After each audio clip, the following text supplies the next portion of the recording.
It's the room that feeds us, that gives us our energy, but it's also the room responsible for using the most energy, burning through electricity and gas like there's no tomorrow, which there might not be if we keep using power and pumping out greenhouse pollution at our current rate.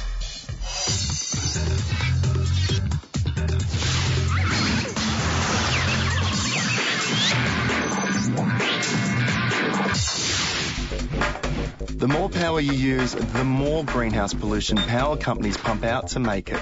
And water waste is another big drama in the kitchen. So how do you go about cutting back? Well, it's not hard. Let's start with the biggest energy guzzler, the fridge. Do you know, a third of your entire electricity bill is spent powering this bad boy. If you cut back here, you will make a huge difference. It's pretty simple, really. Your fridge's job is to cool stuff. So the cooler it is, the less work it has to do. Position it away from hot stuff like microwaves or stoves, and it will work more efficiently. And never put hot dishes in the fridge or overfill it. Both will make your fridge work harder and burn through more electricity. Okay, you know how your mum used to yell at you, shut the fridge door? Well, it turns out that she might be right. Opening the fridge door lets out about a third of the cool air. So listen to your mum and choose what you want before you open the fridge door and save a stack of electricity. Okay, get yourself one of these and I will save you a bag full of them, because if the ice on your freezer is thicker than this, you're adding 30% to your power bill. So defrost and save your cold hard cash. And think about updating Old Faithful. Replacing her with a AAA rated energy efficient model could save enough power to light the average family home for 5 months. I reckon I open my fridge door about 12 times a day. I open the fridge about 5 times a day. About 30 times a day. 3 to 4 times a day. Probably more than 20. It's got to be. Quite a bit, actually. Yeah, I do. Yeah. Try and get him to, he goes for it more, so we try and get him to stop doing that. Okay, so what about your cooking?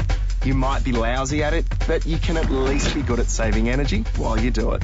If you've got a gas cooker, you're already streets ahead, because they use half the energy of an electric one. But the rest of these tips are so basic. Don't use a ring that's too big for your pan, otherwise you'll waste all of the heat around the outside. Use a lid on your pots to slash the energy you'll need for cooking by 20 to 30% and cook your food faster. You can even flick off the power a few minutes before your food is done and use the remaining heat to finish the job. And in between using your microwave, turn it off at the power point, because like most plugged-in appliances, it uses electricity even when you're not using it. You might use your microwave once a day, but this clock is sucking up the power 24/7. I'd say microwave oven. I don't know, but I'm just guessing. Maybe the kettle and the toaster. Probably the fridge, yeah. Or the hot water, yeah. Probably the cooker. Definitely the cooker, actually. Fridge. No, my fridge broke. The fridge is broken, so it's not using any energy. Water, on tap, on demand.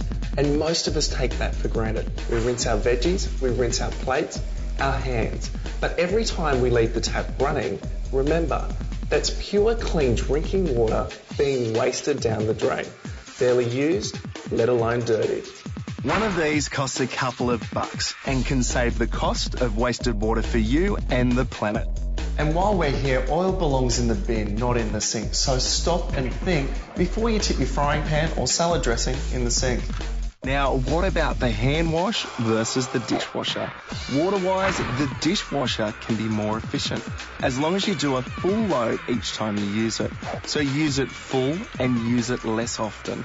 And go for the coolest temperature you can, because 80% of the total energy used by dishwashers goes towards heating the water. So while I'm making cuppa, here's one last tip that you'll probably use every day. Don't boil water that you don't need. Why waste the energy making a kettle full of water when all you need for a cuppa is a cup? It's these small behavioural changes that actually make a huge difference to your power bill, your water bill, and to the environment.